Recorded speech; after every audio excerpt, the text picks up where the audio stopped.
Good afternoon, everyone. I am Go Local Live contributor Chelsea Gay here in the Navigant Credit Union Broadcast Center with our weekly segment of what is happening in Rhode Island. I hope everyone had an excellent new year, and we're here today to talk about things that are happening with New Year's twist. We want to talk about giving back. So both the events that are happening that we're going to talk about today are giving back to the community. So our first guest today is Eric St. Peter, the Director of Marketing and PR for the RISPCA in Providence, Rhode Island, or Riverside, Rhode Island, actually. Yeah, it's the same. It's Providence, Riverside, yeah. So I have to say I'm very mad at you for not bringing me an adorable dog that I could hold and pet for the whole show, but, you know, I'll forgive you. We don't want you to be too distracted. Exactly, yeah. We'll get you back. We'll get you back next time for that.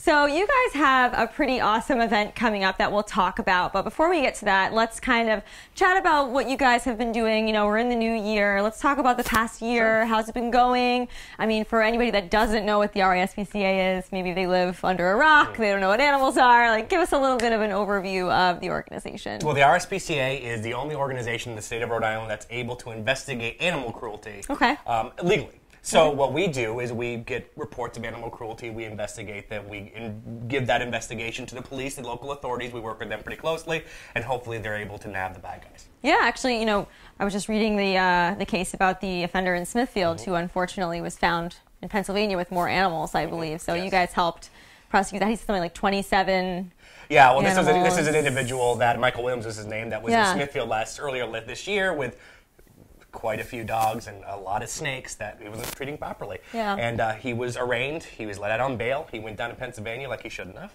allegedly. He allegedly went down. We're not here to. Yeah. So and then he was arrested and extradited back up to Rhode Island. So he'll be facing those charges coming up soon. Okay. And so you mentioned, you know, working with the local community. You guys work with the state police. You work with law enforcement. Now, you have coming up, I think, on January 16th, there is a meeting to talk about animal welfare bills that you guys are presenting. January 23rd. January 23rd. I'm sorry. I don't know what. About 16th. That must be something else in my head. There's a lot of stuff going on. I know. So, I mean, you guys had it same time last year, I think, around the 20th of January. The RISPCA was on to talk about some legislation. So give us a little bit of an overview of what's getting put in front this year. What are you guys focused on? Well, there's a few different things, and one of which is something that's, well, they're all very important, but what's really interesting is something that affects us a lot is forfeiture of animals. So, for instance, if we have to seize an animal during a investigation, we need to keep and house that animal for its safety until the case is adjudicated. Well, that costs money. Yeah, of course. So we're looking to be able to make it a requirement for people who are brought up on charges to have to pay us back for that. That makes sense. Yep, that's something that's kind of garnish the wages. Absolutely. I mean, just to be able to have, to be able to be reimbursed for that in some way. So that's something we're looking at. We're looking at making sure that animals are part of domestic orders. So if you have a domestic violence situation, to make sure that the animals are taken care of in that situation and put properly where they should be. So many times, people get in situations where they would just leave their partner, but I can't because of the dog, I can't because of the cat. Yeah. So things like that, to be able to make sure that you take that barrier out to be able to get help, is something that's really important. So would that be something that if someone leaves a situation, the police are able to go back and seize the animal, or is that something that just protects? It's something, from my understanding, it's something that would be able to be the way it's going. We're looking for it to be written. It's not something new either. We introduced it last year to make sure that there's provisions to make sure that you don't have to worry about, I can't leave this person because my dog. Yep. You know. And you guys have a big anniversary coming up as well. Big anniversary coming up. Now this is something that we're super proud of, and we're the third oldest animal cruelty organization in the country. Wow. 150 years we've been in Rhode Island doing this, so we have a 150th anniversary coming up next year. So we're hoping to be able to let you guys be able to get a Rhode Island RSPCA license plate. Wow. Which would be really cool. Does that have like a cute puppy on it? Can you personalize it? I will make sure it does. Oh yeah, we haven't designed it yet because we have to make sure that the the legislators let us do it. It's got to get approved. If we get approved, we're going to be able to have something fun for everybody to commemorate 150 years helping out animals in the state, which is something that we're super proud of. Okay. And speaking of the new year, we just got past Christmas, gifting season, so I wanted to kind of talk to you about that because there are a lot of people that go out and get a pet for Christmas or try to adopt a pet for Christmas, and how do you guys feel about that over at the RISPCA? Well, I mean, here's what I always say about that is if you are prepared and you've thought about the commitment of having an animal, I don't mind what time of the year it is, as long as you've thought about that, right? So it's not a whim thing. It's something you have to think with yourself, your family, your loved ones, get all together. Everybody's going to be in the house and say, this is a commitment that we're going to make. If we're going to get a puppy or, you know, whatever it may be, this is a commitment we're going to make for 12 to sometimes 18 years. So this is a long-term commitment. And if you feel like that's the right time for you to do that around Christmas or the holidays, great. February, great. It doesn't matter as long as you. A lot of love. I mean, as long as you. But I mean, if you're just on a whim buying a puppy for somebody for Christmas, because you didn't get enough gifts, and you're like, oh, throw this animal out. Yeah, I mean, you know, I will be honest with you. We see a lot around March of those puppies coming. You actually see them come back. Yeah, we see a lot of, you know, people who have maybe bought them from a pet store or something like that, saying, I didn't realize it was going to be this much work. Wow. Can you find them a better home? And we can, but it would be better for those animals in general just to have not had to go into a home, be displaced, and things like that. So if it's something that you're committed to, no matter what time of the year it is, great. If not, better wait. Well, speaking of pet stores, I mean, that's not something you guys are putting in front of legislation. Are you more focused on the animal cruelty side, not so much, you know, that people can sell pets in Rhode Island? Is that not something you're focused on at this point? We have. I mean, we looked into it in the past. I mean, it's something that we've put in front of the legislature, and it hasn't worked out as well as it is. I mean, I think you have to be responsible and think about where your animals are being sourced from, right? So people a lot of times say, I know a breeder online. I saw a breeder on Craigslist. That's not a breeder. That's somebody who has puppies. You get lots of weird stuff on Craigslist. That's what I'm saying. You know, a reputable breeder, you get to go to their home, wherever it is. You get to meet the father and the mother. You get to sometimes, you know, be able to tell exactly what you want in a puppy. That's what we're talking about when we're talking about reputable breeders. And we don't have a problem with that. It's the puppy mills the high volume breeders, the people who are just churning out litter after litter to be able to get as many puppies out there as possible. It's not good for the breed. It's not good for the dogs themselves. They're not socialized lots of times as well as they should be, and you're not getting the quality of animal that you should be getting. And also, there's tons of dogs in shelters. Yeah. That's another thing. I mean, there are so many amazing dogs and cats and small animals that we come across that would be perfect for families if they just would not think so much about getting that puppy. Yeah. I mean, you got to think that they're appreciative, right? Animals are smart. They must have a different outlook on life because they know they're a shelter animal, so they might love you a little bit more, maybe. I don't know. Well, you know, it's I'm just putting words in their mouth, but like we don't. Like, no human ever does that. Yeah, right. But you know, the greatest thing about I think we should learn so much from animals, especially dogs, is they live so much in the moment. That's great. And that's one of the things that we do, because we deal with a lot of cruelty issues where they have not had a great life beforehand. But we can say, at our organization, what we do say is, all right, today's the day, moving forward, I can't do anything about what happened in the past, we'll make you better, and you're going to have a great life continuing on. And when you adopt a shelter pet, you're doing that. You're giving them that great life, which is an amazing thing to do. And speaking of your organization specifically, you guys actually get transfers from other organizations for dogs that maybe are a little bit, you know, need a little more training, need a little more help, because you kind of are like the most qualified hub in the state. Well, thank you. I appreciate it. Self-proclaimed. We work, you know, we work at a lot of municipal shelters lots of times. I mean, there are situations where they just don't have the resources to be able to promote their adoptable animals as well. Or we happen to have great training staff, cat, dog, small animals. So if it just isn't really working out, they don't have the resources to be able to help them the way that they need to, lots of times they'll call us and say, hey, you know, I got this dog. Do you think you could do something with it? And oftentimes we can. Okay. And on a happier note, you guys have monthly adoption events. There's one coming up in January, obviously.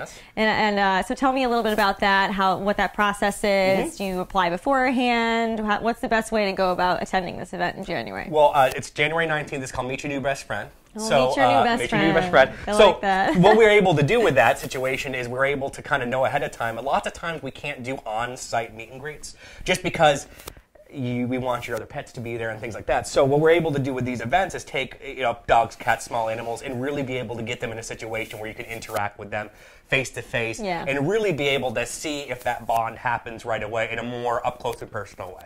So we're able to do that. You don't need to apply ahead of time. You can apply right there. Show up. Yep. So basically, you know, our process is apply, we accept your application, then we do a meet and greet.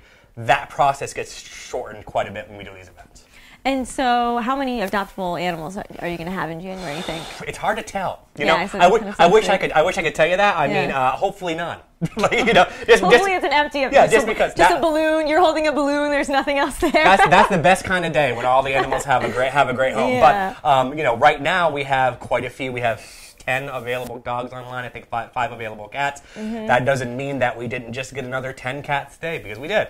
So 10 cats today. We're vetting them, and they'll be eventually up for adoption too. So the best thing to do is keep checking the website if you're interested, or you can come down and see us. But RISPCA.com has all the availables all the time. And they're always cute. Always cute. And so this obviously costs a lot of money, so that kind of brings us to the big event of the year, which is the Taste of the East Bay coming up at Hope and Main in Warren, which is another really great awesome kind of startup, awesome communal place. We have had guests on that kind of started out in Hope and Main, countless guests, so really great place. So that's coming up at the end of January, and all the proceeds are going back to the January RISPCA. 26th, so we're calling it the Taste of East Bay. So, I mean, if you haven't... What does the East Bay taste like? I have to know. Well, you'll find out, right? You can find out on the 26th. But really what it is, it's a great little area, and people are really...